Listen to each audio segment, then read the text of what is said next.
नमस्कार दोस्तों, आज हम बात करने जा रहे हैं एक ऐतिहासिक मिशन के बारे में जो अंतरिक्ष के रहस्यों को सुलझाने की दिशा में एक बड़ा कदम है। नासा का यूरोपा क्लिपर मिशन।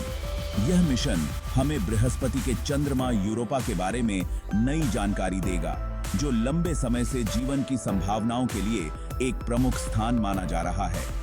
आइए जानते हैं इस मिशन से जुड़ी खास बातें। और हाँ, वीडियो के आखिर में है आपके लिए एक एडिशनल जानकारी, इसलिए वीडियो को पूरा जरूर देखें। यूरोपा बृहस्पति का चौथा सबसे बड़ा चंद्रमा है और यह हमारे सौर मंडल के सबसे रोमांचक और संभावित रूप से जीवन समर्थित स्थानों में से एक है। वैज्ञानिकों का मानना है कि यूरोपा की सतह के नीचे एक विशाल महासागर है।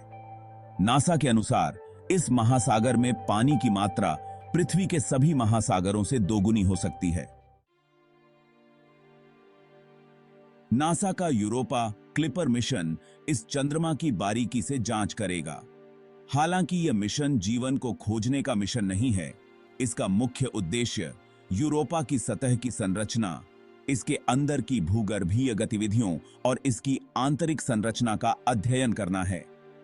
वैज्ञानिक जानना चाहते हैं कि क्या यूरोपा में जीवन के लिए आवश्यक तत्व मौजूद हैं, जैसे कि तरल पानी, उचित रसायन शास्त्र और ऊर्जा।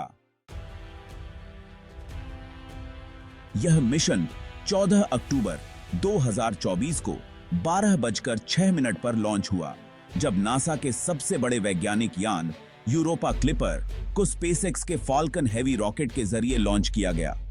यह लॉन्च नासा के फ्लोरिडा स्थित कैनेडी स्पेस सेंटर से हुआ।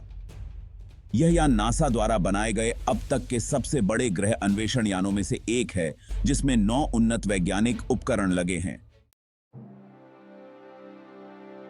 यूरोपा क्लिपर अब बृहस्पति की दिशा में 1,800,000,000 मील की लंबी यात्रा पर होगा और इसे अप्रैल 2030 में बृहस्पति की कक्षा में प्रवेश करना है। यह यात्रा करीब 5.5 साल की होगी। इस दौरान स्पेसक्राफ्ट मंगल ग्रह और पृथ्वी के पास से गुजरेगा और इन दोनों ग्रहों के गुरुत्वाकर्षण का इस्तेमाल करके अपनी गति बढ़ाएगा। यूरोपा क्लिपर का मुख्य लक्ष्य बृहस्पति के मजबूत चुंबकीय क्षेत्र और विकिरण से खुद को बचाते हुए यूरोपा के करीब से गुजरना है। बृहस्पति का चुंबकीय क्षेत्र पृथ्वी से लगभग 20,000 गुना अधिक शक्तिशाली है, जिससे यूरोपा पर जाने वाले किसी भी यान के लिए खतरा होता है। इस समस्या का समाधान निकालते हुए वैज्ञानिकों ने यह यान इस तरह से डिजाइन किया है कि यह बृहस्पति की कक्षा में रहेगा और हर 21 दिन में यूरोपा के पास से गुजरेगा। इस तरह 49 फ्लाईबाय के दौरान यूरोपा की सतह और उसके अंदर की संरचना का गहराई से अध्ययन किया जाएगा। यूरोपा क्लिपर पर 9 उन्नत वैज्ञानिक उपकरण लगे हैं, जो यूरोपा की बर्फीली सतह की मोटाई और महासागर की गहराई को मापने में मदद करेंगे।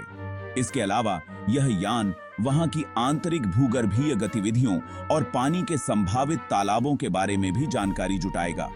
इससे हमें यह समझने में मदद मिलेगी कि क्या यूरोपा पर जीवन के लिए आवश्यक ऊर्जा स्रोत, जैसे कि भूगर्भीय गतिविधियां, मौजूद हैं। और ये है एडिशनल जानकारी। इससे पहले नासा के वॉयेजर 1, वॉयेजर 2 और गैलीलियो मिशन ने भी यूरोपा के बारे में कुछ जानकारी जुटाई थी, लेकिन यूरोपा क्लिपर इस चंद्रमा पर फोकस करने वाला पहला विशेष मिशन है। यह नासा का पहला मिशन है जो पृथ्वी से बाहर किसी महासागर की दुनिया का बारीकी से अध्ययन करेगा।